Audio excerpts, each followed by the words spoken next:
Shalom, selamat pagi dan salam sehat untuk kita semua. Marilah kita sejenak merenungkan firman Tuhan pada hari ini, Sabtu tanggal 27 September 2025.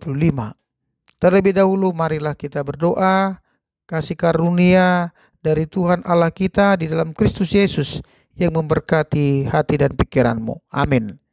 Firman Tuhan yang ditetapkan untuk kita pada hari ini dari kitab Amsal pasal 2 ayat 16 sampai 18. Demikian firman Tuhan tertulis di sana. Supaya engkau terlepas dari perempuan jalang, dari perempuan yang asing, yang licin perkataannya, yang meninggalkan teman hidup masa mudanya dan melupakan perjanjian Allahnya. Sesungguhnya rumahnya hilang tenggelam ke dalam maut, jalannya menuju ke arwah-arwah. Ibu bapak saudara-saudara, di sebuah desa kecil, hiduplah seorang pemuda bernama Daniel. Ia dikenal sebagai anak yang rajin, taat kepada orang tua, dan suka membaca firman Tuhan. Namun ketika ia mulai beranjak dewasa, Daniel mulai tergoda oleh kehidupan kota besar. Ia berpikir, jika aku pindah ke kota, aku bisa hidup bebas. Tak ada yang mengatur. Lagi pula siapa yang tidak ingin menikmati hidup? Suatu hari Daniel memutuskan meninggalkan desanya dan merantau ke kota. Di sana ia bertemu dengan seorang wanita yang tampak anggun dan mempesona.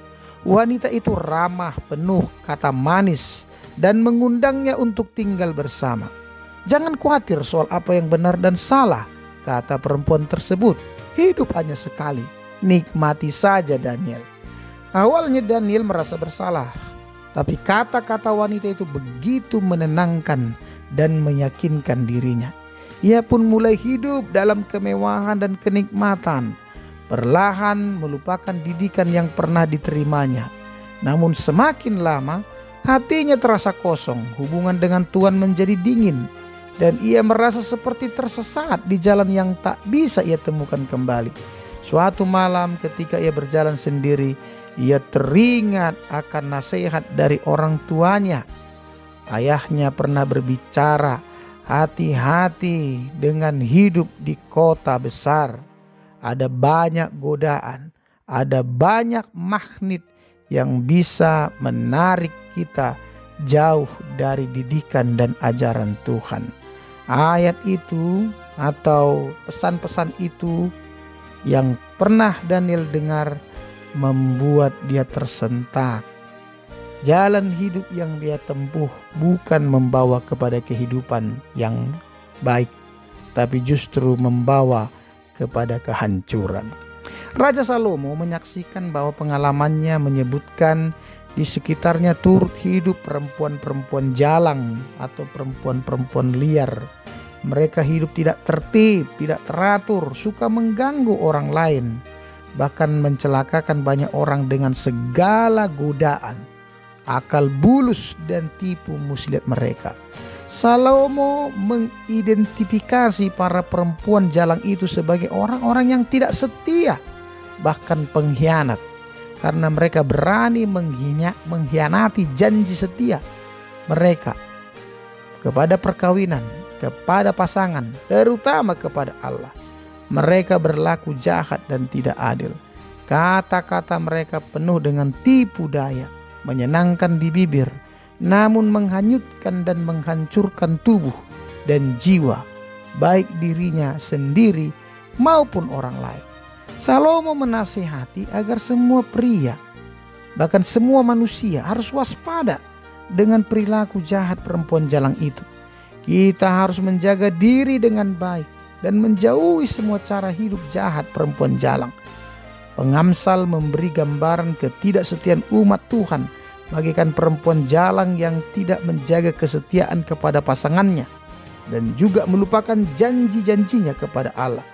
Setia merupakan suatu hal yang harus dimiliki dalam pengembaraan hidup setiap orang. Masalahnya tidak semua orang yang hidupnya mau setia terhadap pasangannya, apalagi kesetiaan imannya kepada Tuhan. Orang yang punya hikmat tentu akan punya kesetiaan.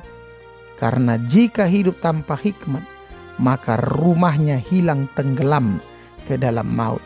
Ini yang dikatakan oleh pengamsal, yakni jalan kehidupan yang terhilang, tidak mencapai jalan kehidupan atau tak punya masa depan.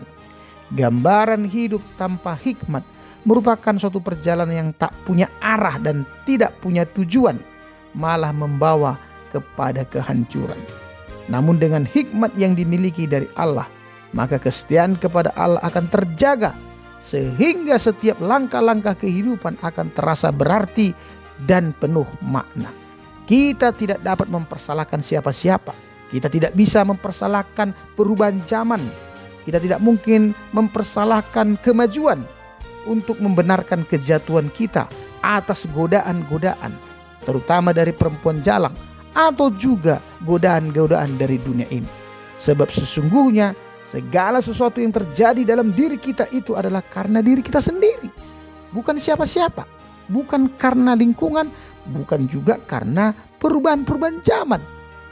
Seandainya kita mempunyai pengendalian diri yang baik, maka godaan-godaan dari luar tidak akan mudah menjatuhkan kita.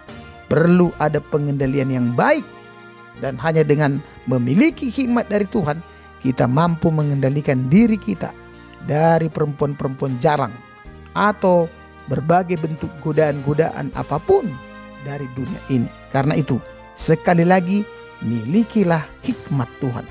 Sebab dengan demikian, hidup kita akan teratur, terkendali, dan menjadi baik. Sehingga hidup kita, keluarga kita diberkati Allah dan dimuliakan sampai selama-lamanya. Amin. Anugerah dari Tuhan kita Yesus Kristus, kasih dari Allah Bapa, dan persekutuan Roh Kudus itulah senantiasa memberkati engkau. Amin.